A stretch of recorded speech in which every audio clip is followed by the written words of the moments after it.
गीत हुई सबसे पराई। नयनतारा जब जेल से छूटकर आ चुकी होती है तो सीधे वो ऑफिस में आती है और यहाँ पर उसका सामना हो जाता है गीत से, क्योंकि गीत तो गई होती है हॉस्पिटल और हॉस्पिटल से वो मान को फोन करती है वहां पर आने के लिए। तो मान कह देता है कि नहीं तुम घर चली जाओ, वहां पर आराम कर लेना। तो गीत को शक हो जाता है कि जरूर कुछ गड़बड़ है और वो ऑफिस आती है। तभी उसका सामना हो जाता है नयनतारा से। अब नयनतारा को देखकर गीत के होश उड़ जाते हैं कि ये जेल से बाहर कैसे आ गई, और अगर ये आ गई तो शायद देव भी जेल से बाहर आ गया होगा।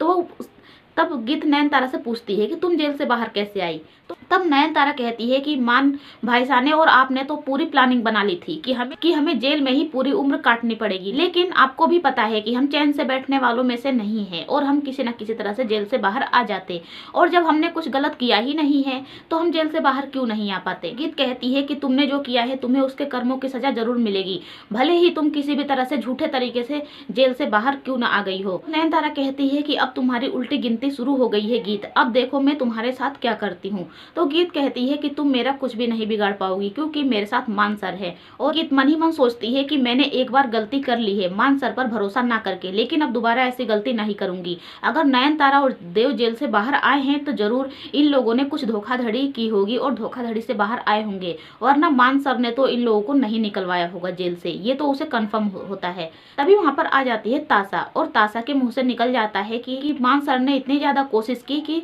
नयनतारा तुम्हारे सामने ना आए, फिर भी ये तुम्हारे सामने आ गई। अब गीत और भी ज्यादा समझ जाती है, सोचती है कि अच्छा मान सर यही चाहते थे कि मैं ऑफिस ना आऊं और ना ही मेरा सामना नयनतारा से हो, लेकिन अब तो मैं समझ चुकी हूँ कि वो बस मेरे बारे में ही सोचते हैं।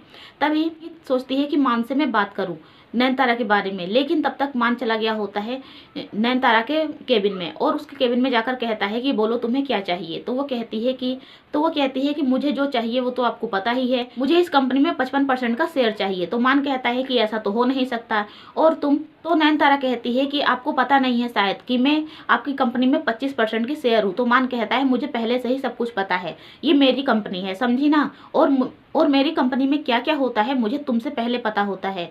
तो नयनतारा के होश उड़ जाते हैं और अब मान नयनतारा को वार्निंग देते हुए कहता है कि अगर तुम्हारी वजह से गीत की आंखों में एक भी आंसू आए तो मुझसे बुरा कोई भी नहीं होगा, तुम समझ जाना, इस बार मैं तुम्हें छोड़ूंगा नहीं। और जो तुम ऑफिस में घुसने की इतनी जल्दी मचा रही हो ना और तुम्हें इतना मजा आ रहा है, तुम यहाँ से छोड़कर भागने की ऐसी प्लानिंग करोगी कि दोबारा मुड़कर भी नहीं देखोगी, लेकिन मैं तुम्हें भागने नहीं दूंगा। और ये सुनकर तो नयनतारा थोड़ा घबरा जाती है, लेकिन फिर से वो मान को धमकी देती है और कहती है कि आपको जो करना है कर लीजिए, मैं गीत से तो अपना बदला लेकर ही रहूंगी। जो मुझे गीत ने कष्ट पहुंचाया है, दर्द पहुंचाया है, मैं उसका बदला तो लेकर ही रहूंगी। वहीं दूसरी तरफ देव बहुत ज्यादा ढूंढता है नयनतारा को, लेकिन नयनतारा कहीं नहीं मिलती। तो देव पहुंच जाता है होशियारपुर ताकि वो नयनतारा के खिलाफ सबूत इकट्ठा कर सके और नयनतारा को फिर से जेल भिजवा सके। और वो कहता है कि नयनतारा जेल जाएगी तो मैं भी जेल जाऊंगा, लेकिन मुझे इससे कोई फर्क नहीं पड़ता है, बस नयनतारा जेल में होनी चाहिए और मैं अपने कर्मों की सजा जेल में काटने के लिए तैयार हूँ। तो दोस्तों और भी नए एपिसोड के लिए चैनल को सब्सक्राइब और वीडियो को लाइक करें।